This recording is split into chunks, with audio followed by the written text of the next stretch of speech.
Let's go, baby. Let's grow this thing one way or another. Yeah, appreciate everybody for tuning in to the nation. We're going to get this thing going one way or another.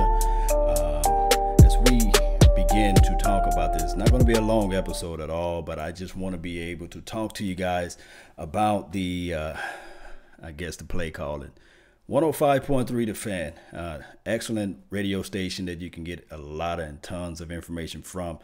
Especially if you're in the Dallas area, if you're not listening to 105.3 The Fan, I don't know what you're doing with yourself, especially if you follow the Cowboys.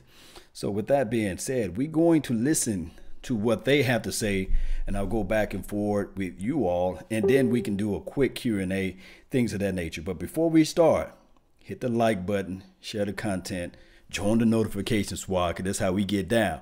I had to run Grandpa Law off so you don't see Grandpa Law right now, right? But let's go, baby. I'd like to appreciate everybody for tuning in. Don't forget to hit that share button. Let's get this thing rocking and rolling, okay? I do it for you. Yes, indeed. Just how predictable is your Cowboys offense? I think a lot of fans are going to be sitting in their cars or at the office or at home saying, yup. And you're going to be able to call out and fill in the blank as to what we're about to discuss, just like you do on game day. Right. Sean, RJ, Troy, and Roy on DFW Sports Station. One of your final chances to win $1,000 is coming up in 15 minutes. Jerry Jones live at 9:20. So this cover1.net website has been breaking down the tendencies. Oh, go to cover1.net website. Go to that website. They got tons of information too. They even shared some of my information, but also go to their site. They got tons of information whether it relates to the Dallas Cowboys content, all 22, because we know we love the all 22 because the film never lies, right? With the eyes in the sky. When you look at the all 22, it would tell you everything. Shout out to you, Karen. I see you on the YouTube. I see you down there, Karen. Shout out to you. And number one Cowboy fan, I see you too. This is the Cowboys offense. I saw it last year, and we have one for you this year during their bye week. What a tremendous piece of work this is. Great research, amazing analysis. Now, there's a lot of numbersy stuff in here, so all three of us have poured over it to simplify it as much as possible. But we wanted to give you an idea of what the Cowboys have been doing offensively and figure out what we should question to try to reverse the struggles and the problems. So we'll start off with this. Pre-snap motion, okay? Putting someone in motion, changing the defense, letting them see something differently. Tony Romo has talked about it, and other people from the Ringer or the Athletic, they've talked about the lack of motion in the Cowboys offense. It's just simple. Go out there, line up, and stay in one spot and go ahead and beat your man. There you go. 90s football, baby. 440 pass attempts this season. The Cowboys have used pre-snap motion only 90 times. That's 20%. 20% of their pass plays, pre-snap motion. To give you an idea, and we'll compare this, as Jerry would want to do, to the Rams. At Denver, 34% of the time, they're using motion. Okay? So just keep this in mind. 34% of the time for the Rams. We do it 20% of the time on the season so far. 13 times a game. In the 3 wins the Cowboys have had, they use pre-snap motion offensively 15 times a game. In the 4 losses, 9 times a game. So there's a little bit of a disparity. Formations. Condensed formations. Whether you're going to sack wide receivers, whether you're going to change things up. Scheming guys open.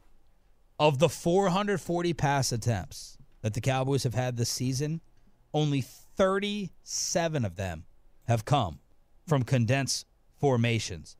The Rams in week 6. Now, again, guys, we realize you're comparing the Cowboys, one of the most boring offenses in the league, to the best of the best. It's like comparing, Garrett stuff to Belichick. It's unfair, but we're just giving you a comparison. Yeah, there's good and bad ones. I mean, there's all kinds of comparisons. Like that Rams offense uses motion like crazy. Well, all right. So before they go into details of it, we do know that the philosophy is of any team. You got to stick firm to your philosophy. Now, looking at Jason Garrett, he comes from a coaching tree of you have to use Jimmy Johnson. Now, if you go back all the way, you have to use Jimmy Johnson, right? That's the guy that he played for.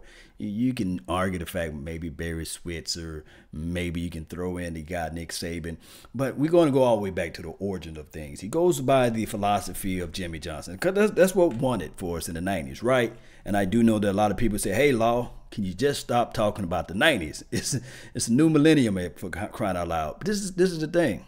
A lot of times when you look at coaching trees, it just don't change. We can see some similarities with the coach Andy Reid. He comes from the 49ers old system, So if we can look at, too, the Green Bay Packers, the old 49ers system, you guys can go ahead and mention the coach's name, but neither here nor there. This is the thing. In the 90s, you line up your players and you say, okay, I'm going to use my physical talent and I'm going to beat you because I'm going to line my guys up mano a mano against your guys, and you can't stop it. There was nothing spectacular about Troy Aikman's offense, the one that he operated and ran.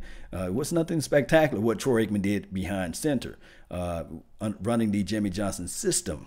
Now, sometimes, a lot of times, with the new age worlds and things of that nature, if you don't try to change, then sometimes you can be stuck in that same mindset.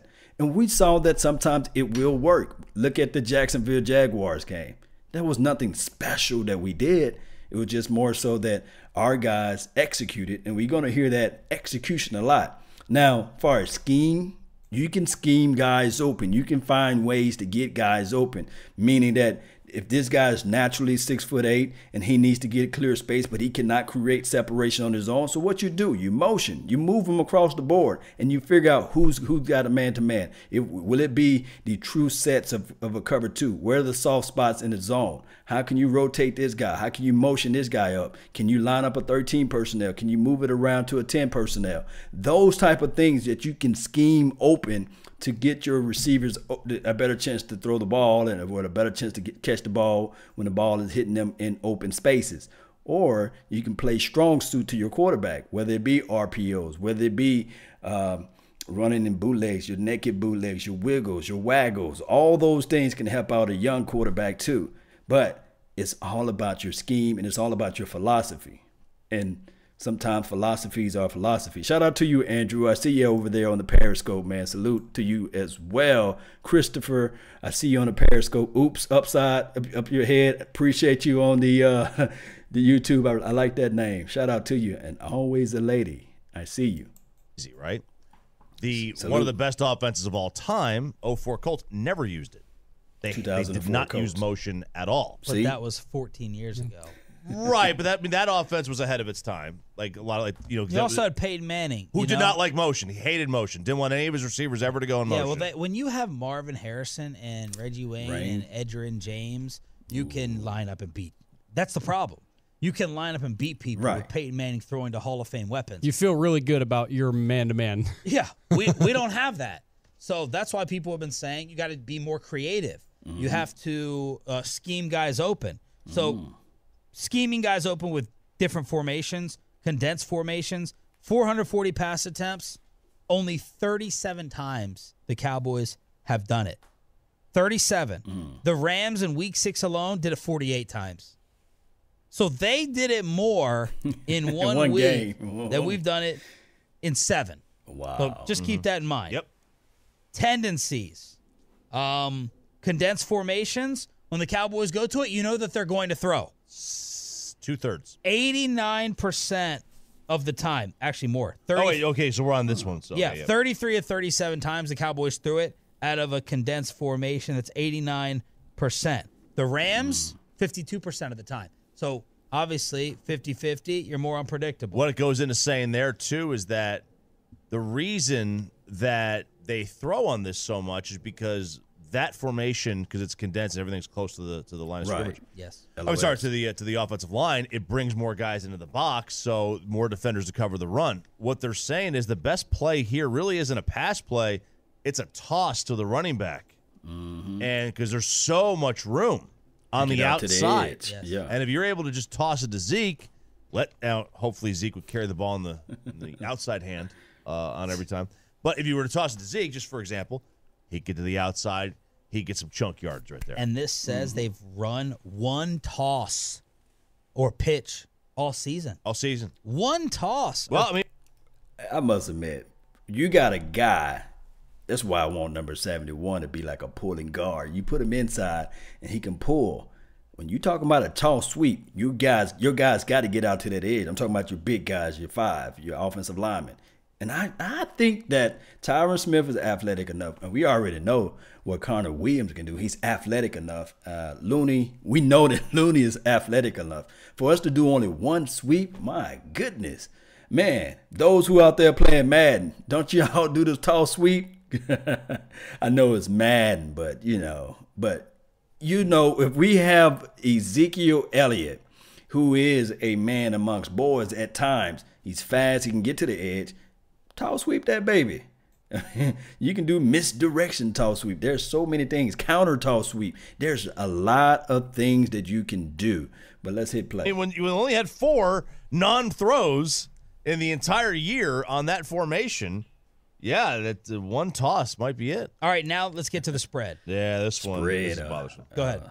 Go ahead. So they've got 440. Now, of course, when the 440 snaps, they adjust this as well for. I'm sorry, maybe I was saying 440 pass attempts. No, it's 440 snaps. Yeah. So, and the 440 snaps, they've taken out kneel downs and spikes and stuff like that. Yeah. And also, they've adjusted for when you're trailing late in a game or late in a half, where you don't have time to do a lot of motion. You don't have time to do a lot of this stuff. So they've adjusted some of these things. The 440 snaps, 210 feature a plus or a wide split by both outside wide receivers, okay?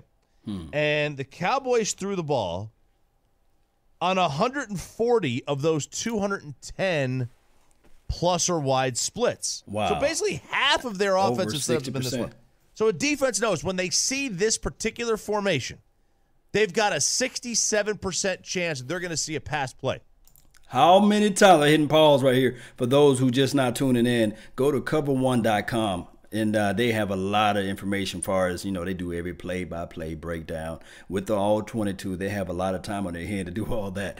But what 105.3 The Fan is talking about, they are going and recapping the play calling tendencies of the Dallas Cowboys. Now, it can be cons and pros out of tendencies, especially when you're trying to get a big play down the line. 67% of the time when we line up in spread formation, we're going to pass the ball. So we're going to have to figure out the good coaching staff that we have, right? We got a good coaching staff, right? But those on my Facebook panel, I put a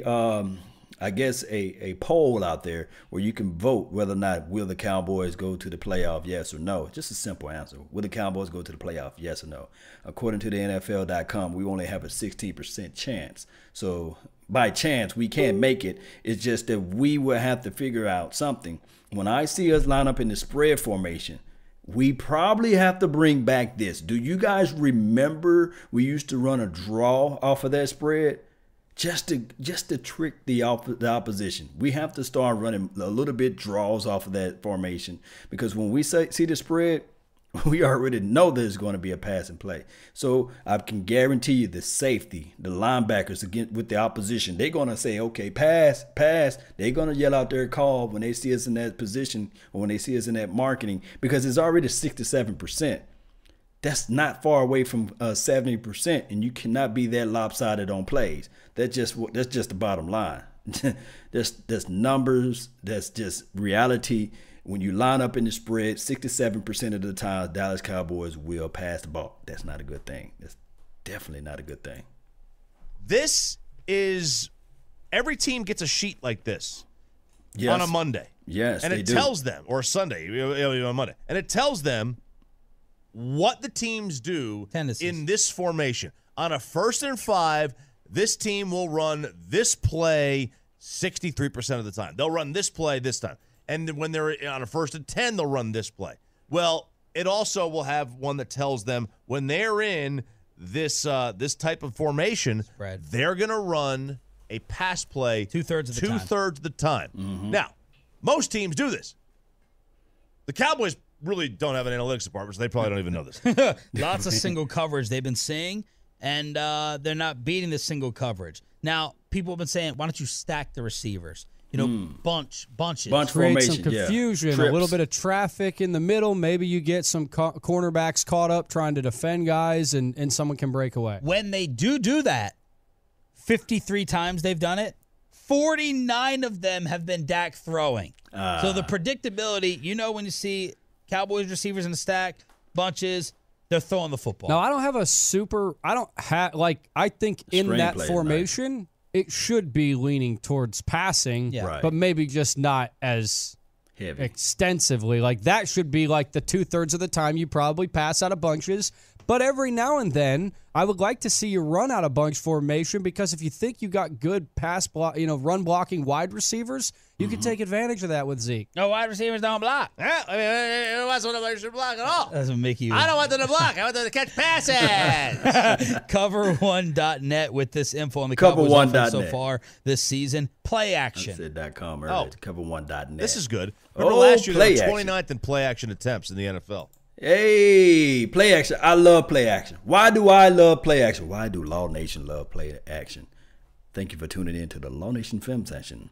As we take a deeper look at Ezekiel Elliott, that's why I love play action. You got Ezekiel Elliott. Look, when we go back to this, the first game we actually won, they did more play action. And the games that we did win on, when we do play action, we rocking that thing. And I like to play action when we are actually lining Dak Prescott under center. You know that everybody's already climbing down up on top. They're trying to stop the run. I love play action. We just don't do it a lot. Shout out to Josh Skinner, the winner, man. Appreciate you, man. Hey, what you say, you late? Nah, man, you right on time, man. You right on time. Gregory, shout out to you, man, on the Periscope. Appreciate you. Of their pass attempts this year, they've run play action on 27% of them. In the 3 wins, they did it 32% of the time. In the 4 losses, they did it 18% of the time. So again, for all of our pass attempts, 27% of the time play action. For comparison, the Rams in Week 6, they ran play action 40%. And as you guys mentioned, he takes out, he describes it as, doing this data sets in the normal course of the game, which, as you said, the last 3 minutes of the second quarter and fourth quarter. But still, to see that in wins, they run play action 32% of the time, and in losses, it's only 18.6%. That difference is big enough that it isn't just, it can't just be quantified in, hey, they were losing, so they had to go out and spread it out and throw. Here. Absolutely. Great job in this piece. No run game on the road. No run game on the road. So the suggestion here from the data is better run more sweeps. Call more of them on the road, because they've been good at sweeps to the outside. Brian brought us all off season. I expect them to go more to the outside. I expect them to get outside the tackle box. More tosses, more sweeps. It's not happening, even though they've had some success with it. Now, I guess the only thing that I can say, and it's not an excuse, but maybe with the new offensive coach, Mark Colombo, and you bring in Hustle Hawk, maybe we can go to more of a zone type of aggressive look versus the power blocking scheme. Maybe a zone scheme will allow you to do more of those different types of plays and getting the ball onto the outside. One interesting piece that I heard earlier too on 105.3 The Fan was the fact that the play caller, the adjustment that's in the huddle once the ball is under the center. Normally it will be Travis Frederick that will point out the mic or point out the blocking schemes and schematics, or however you want to call it, as far as extra protection, extra dropbacks, or pull and release blocking schemes that's out there. We don't have that anymore. We have Looney, and the next person that knows most of this offense will be, as far as a verbal to the other offensive lineman, will be Zach Martin. The problem is Zach Martin is way, way on the right side. He's the right guard. So passing that information down from Looney, then to Connor Williams, back over to Tyron Smith could be very convoluted. And he brought up another point saying that Zach Martin, can he play center? And that will alleviate a bunch of this stuff as far as communication. Possibly so. But the problem is with that, once you move the right guard to center, now you have a weak spot at right guard. So it's like damn if you do, damn if you don't type of situation. So the problem is with the Cowboys offense collectively, not everything, but collectively, and certain factors will be Travis Frederick. And I have to use this as a rating because I haven't yet to play Madden in the last 4 or 5 years, to be honest. But when I played, I used to whoop some tail. But they have Travis Frederick as the highest rated Cowboy on the roster, actually. So he's rated like number 96 or something like that. So if you remove that piece, of course you see this offense at disarray. But the only thing that I can say from here, and it's not giving us an excuse, we'll have to see some type of different changes come Monday. We of course, this is a home game, so we will see the communication aspect all up to par. But the next road game, that's where we're going to have our eyes and ears on. We're going to be looking, and we're going to be seeing what the hell is going on. But let's hit play from here. Appreciate you that's tuning in to the nation. We listening in to 105.3 The Fan. The middle of the field for some reason. Again, we're just giving you this for info while you're watching. Moving forward, they're not sticking to the run in the middle of the field. They're throwing in the middle of the field, and then the sacks. They're throwing to the hardest place to throw with the most traffic. That's what they did last year. The hardest passes to complete are these passes like within the first 15 yards of the line of scrimmage. That's where they throw most of their balls at. Now, the NFL has kind of gone that way in general, where a lot of teams are throwing these short passes and screen passes. But the Cowboys just aren't getting guys as open as the other teams. Finally, what about the sacks? Of the 23 sacks that Dak has had this year, only 6 came at home. Like, the difference between what they do at home and on the road is scary.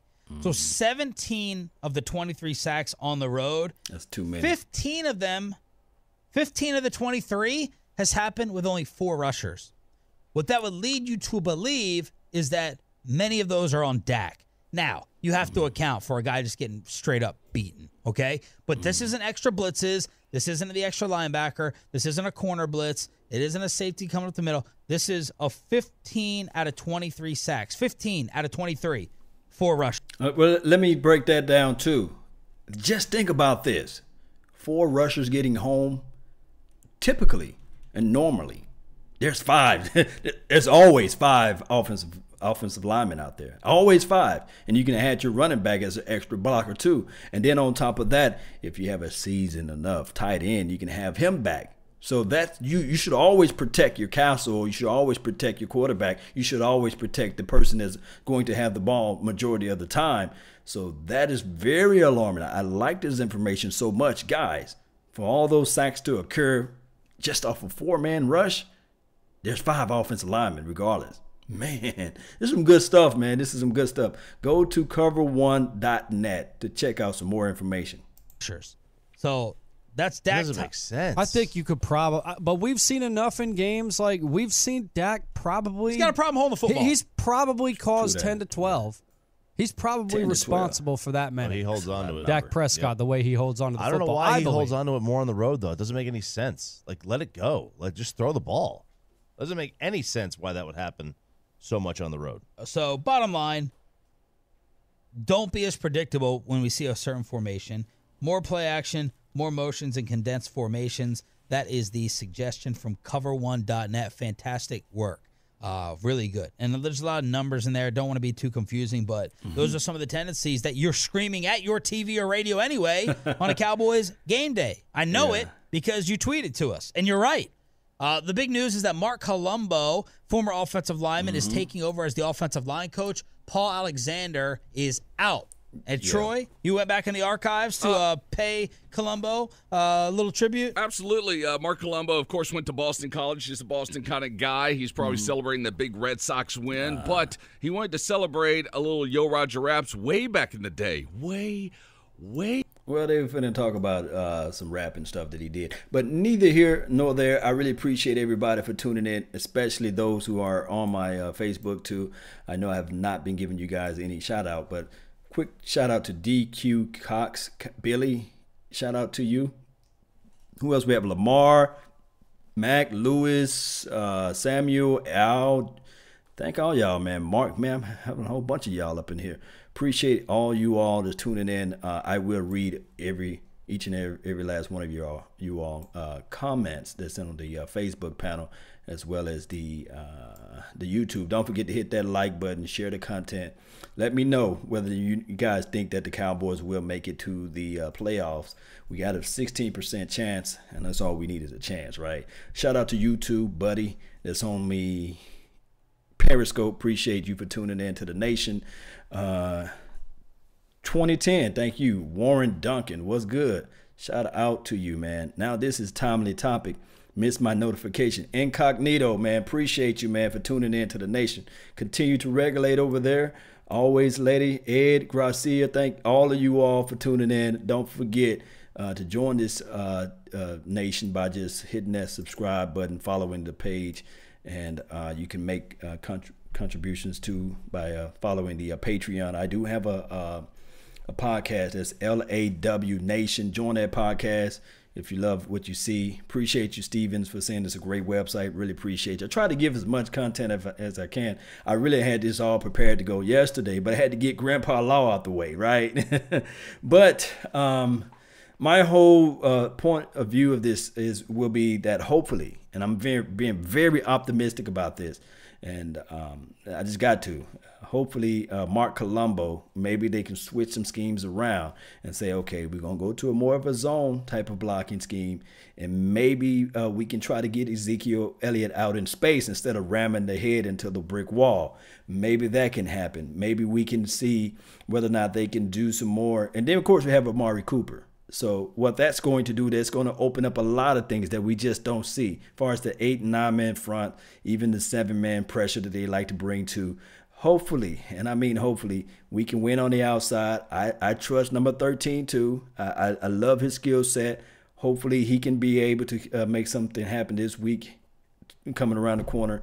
And Cowboys defense, the poll just came out. We are actually ranked number 2 overall because we had a bye week, so no scores were scored on us, and we elevated our defense just in a week by not playing. So that's cool. That's good on paper, but we got to get some more turnovers. We must get takeaways. And on top of that, the best thing that I want to happen to Dak Prescott is just get the ball out quicker. He's doing it at home. So come Monday, we're going to see a superb type of play from Dak Prescott, hopefully. That's all we can do. When there's hope in the future, there's power in the presence, right? So let's continue to have this hope that Dak Prescott can get his mind together and just demand to play a good game this come Monday. And then on top of that, that our defense can get stingy enough to take the ball away. And then we can see Amari Cooper not doing the reverse sweeps and jet sweeps, that we can see Amari Cooper taking the top off the defense. That's what we want to see. And just right, Josh Skinner, I see you over there. Elaine, thank you for tuning in. Always a lady, appreciate you. Quest Cowboys 6, what's up? Shout out to you, Christopher Smith. All you guys, Montana 808, Matty B, Maxwell, getting it down over there. Yes, that's what I'm talking about. Thank you for tuning in to the nation. Hey, as I'm about to wrap and roll and lock loaded and get out of here, I really appreciate everybody. Always keep your head high. Remember, even when you're fighting, I always say this, when you're up against your struggles, meet it squarely face to face, lift your chin, set your shoulders, plant your feet, and take a brace. When it's vain to try to dodge or do the best that you can do, you may fall. You may conquer, see it through. Even hope may seem but futile, then with trouble may be beset. Remember, you're facing what other legends have met. You already know. You already know who the legends are. And if you know some, put them down in the chat box, the comment box. Put them down in the hot box. Ain't that right, buddy? I see you over there on the Periscope regulating over there. Hey, as we get this thing going one way or another, that's all the time I have for today. I really thank you all for yours. And remember, You're listening to nothing but the best. Salute. Let's jam on out of here, baby. Yes. Yes, we live like 95, Jerry Griffin in his thing. Big Country, what's up? I'm gonna have to bring Papa back up in here. Papa Law, Grandpapa Law. Outlaws. Yeah. Samuel, I see you on the Facebook regulating and holding it down. Let's kick this beat back up one more time. There we go. Don't stop on me, beat. Yeah. Salute. Yeah. David Alexander the Great. David Alexander the Great. I see you, man. Juan Wick. Who else? I don't want to leave nobody out. Let me know who I left out for our shout outs, man. Who else we got up in here, man? Al, what's up, man? Is this Al? AJ Crossham? John Deere Jr. Not the original. Need the junior up in here, man. That's what I'm talking about. I love the juniors. What's up? Elaine, Philly, Terry, Corey. What's up, man? I see you on the Periscope. I'm going to read your post. Yeah, post it again. Come over here to the YouTube world. Yeah, let's roll on out of here then. Peace. Y'all subscribe to this channel. Share the content. Join the notification squad. Yeah.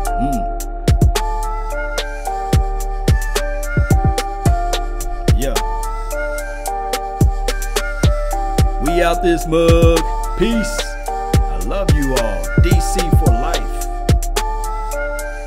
And remember, you're listening to nothing but the best.